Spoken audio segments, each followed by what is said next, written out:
अभी एशिया का fire power index निकलकर सामने आया है और भारत की पोजीशन क्या है वो जानेंगे आप तो आपको आश्चर्य होगा कि कहां से भारत कहां पहुंच गया।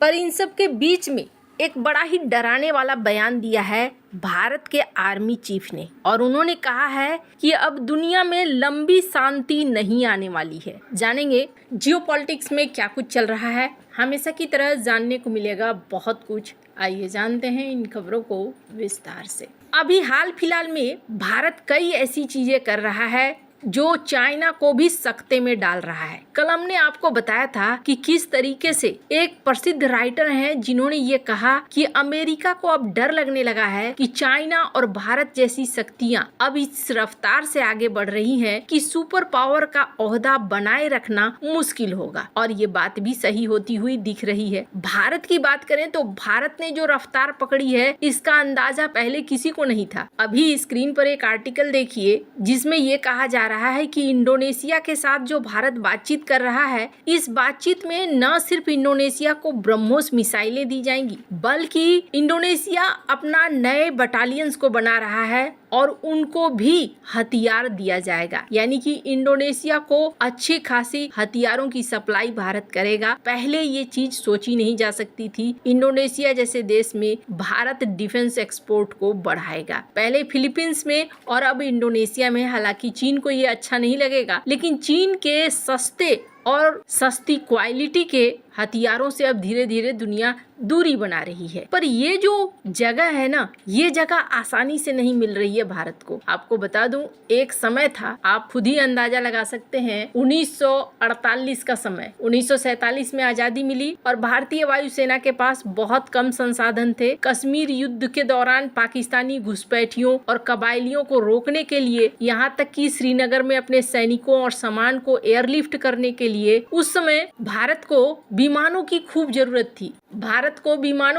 जरूरत थी। तब भारतीय वायुसेना ने ब्रिटेन से डकोटा परिवहन विमान खरीदे थे जो उस समय युद्ध में बहुत महत्वपूर्ण साबित हुए थे। इसी दौरान हॉकर टेम्पेस्ट फाइटर जेट भी खरीदा गया था। मतलब ये समझिए कि भारत की आजादी के बाद पहली बड़ी विदेशी डिफेंस डील अगर कोई थी तो वो यूके से हुई थी और हॉकर टेम्पेस्ट फाइटर जेट के लिए हुई थी। हालांकि इसके बाद दूसरी बड़ी डील भी हुई 1948-1949 में फ्रांस से उर्गान फाइटर जेट के लिए, जिसे भारत में तूफानी नाम दिया गया। ये भारत का पहला जेट फाइटर था। ये सौदा 1953 में पूरा हुआ, लेकिन ऑर्डर 1948-50 के आसपास दिया गया था। कुछ लोग इसे भी भारत का पहला बड़ा जेट डील मानते हैं। ये वो दौर था जब भारत अभी अभी आजाद हुआ था और अपनी सेना को खड़ा करने की शुरुआत कर रहा था। उस समय ज्यादातर हथियार ब्रिटेन, फ्रांस और अमेरिका से ही खरीदे जाते थे। पर आज की परिस्थितियां बदल गई हैं। अब भारत खुद के हथियार न सिर्फ बनाने लगा है बल्कि बेचने भी लगा है। पर ऐसा नहीं है कि अड़ंगे नहीं आ रहे हैं। स्क्रीन पर एक आर्टिकल देख रहे हैं आप, जिसमें ये कहा गया भारत के डिफेंस सेक्रेटरी राजेश कुमार सिंह के द्वारा, और कहा गया कि आने वाले 10 सालों में ना हम अपना हथियार और ज्यादातर हथियारों के पार्ट खुद ही बनाने लगेंगे। हमें किसी दूसरे की जरूरत नहीं हो। अब ये क्यों कह रहे हैं ऐसा कहने के पीछे 2 कारण हैं। एक तो पहला, भारत आत्मनिर्भर प्लान की तरफ ध्यान दे रहा है। दूसरा, इन्होंने इसी इंटरव्यू में ये भी कहा कि दुनिया के देश कई बार जानबूझकर भी डिले करते हैं भारत के हथियारों को लेकर, कंपोनेंट्स को लेकर, और ये डिले होता है। स्क्रीन पर आप आर्टिकल देख सकते हैं जिसमें कहा गया कि सिर्फ घरेलू स्तर पर ही नहीं बल्कि बाहरी स्तर पर भी देखने को मिलता है कि देर होती है। हालांकि देर के कारण बहुत सारे होते हैं, पर इस वजह से भी भारत अब चाहता है कि सारी चीजें अपने देश के अंदर हो, किसी के ऊपर डिपेंडेंसी ना हो। और ये ना भारत को एक पहुंच भी दे रही है, आगे बढ़ने में मदद भी दे रही है। इसका ताजा आकलन साल 2025 की एक रिपोर्ट में भी देखने को मिलता है। अगर बात करें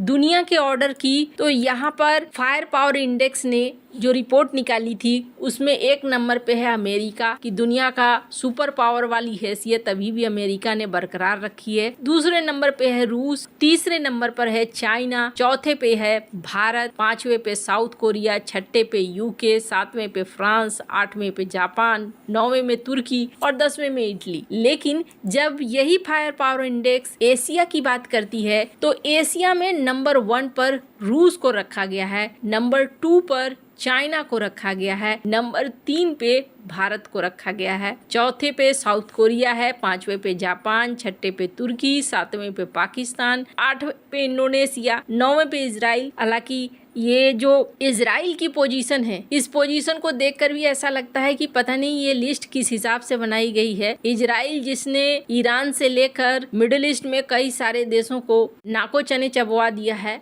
और उनके हथियार क्या कमाल के होते हैं, लेकिन असल में ये जो इंडेक्स बनता है बहुत सारे पैरामीटर के साथ बनता है। क्षेत्रफल, जमीनी क्षेत्रफल, जनसंख्या, बहुत सारी चीजों को जोड़ा जाता है, सिर्फ हथियारों को ही नहीं। इसी बेस पर इसे तैयार किया गया है। लेकिन ऊपर के जो 3 देख रहे हैं आप, रूस, चाइना, भारत ने जो ये पोजीशन काफी तेजी से हासिल करी है। भारत और पाकिस्तान के बीच में अब एक बड़ा फासला आ गया है। भारत 3 पर है, पाकिस्तान 7 पर है। इसके पीछे का कारण यही है कि भारत ने ताबड़तोड़ अपने आप को मजबूत बनाना शुरू कर दिया है पिछले कुछ दशकों में, और इसके पीछे एक बड़ा कारण भी है जो भारत समझ रहा है। इसी चीज को लेकर भारत के आर्मी चीफ ने ये स्टेटमेंट दिया था। स्क्रीन पर इस वीडियो को सुनिए।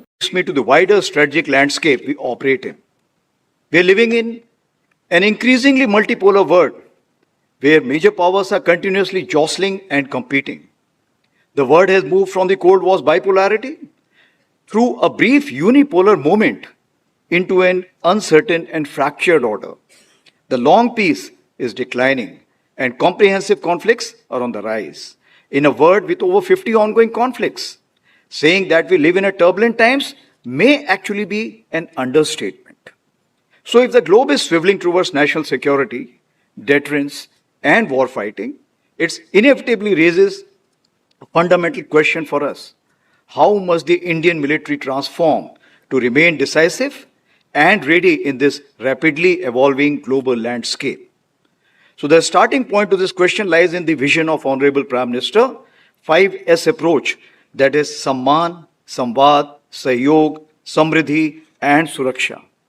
English, it would mean respect, dialogue, cooperation, prosperity and security. इन्होंने कहा कि देखो, पहले यूनिपोलर वर्ल्ड था, यानी एक ध्रुव था, फिर बाइपोलर हुआ, 2 ध्रुव बने, यानी 2 सुपर पावर आ गए। लेकिन अब मल्टीपोलर वर्ल्ड की तरफ जा रहा है दुनिया, और दुनिया में ना अनिश्चितता बढ़ गई है। ये उथल पुथल का दौर आ गया है। अब अगर आप सोचेंगे कि पहले की तरह एक लंबी शांति है, दुनिया शांतिपूर्ण तरीके से चल रही है, आराम आराम से हो रहा है, ऐसा नहीं होने वाला है। दुनिया में अब अशांति ज्यादा बढ़ेगा, और ये बात होती भी है। अक्सर जब पावर ट्रांसफर जब देखा गया है, तब कोई न कोई बड़ा जंग जरूर हुआ है। ब्रिटेन से जब पावर अमेरिका के पास गया, तब भी एक जंग देखने को मिला था कि विश्व युद्ध हुआ। इससे पहले यूरोपीय देश से जब पावर ब्रिटेन के पास आया, तब भी देखने को मिला था कि एक युद्ध हुआ है। तो ये उथल पुथल जो इस वक्त दुनिया में है,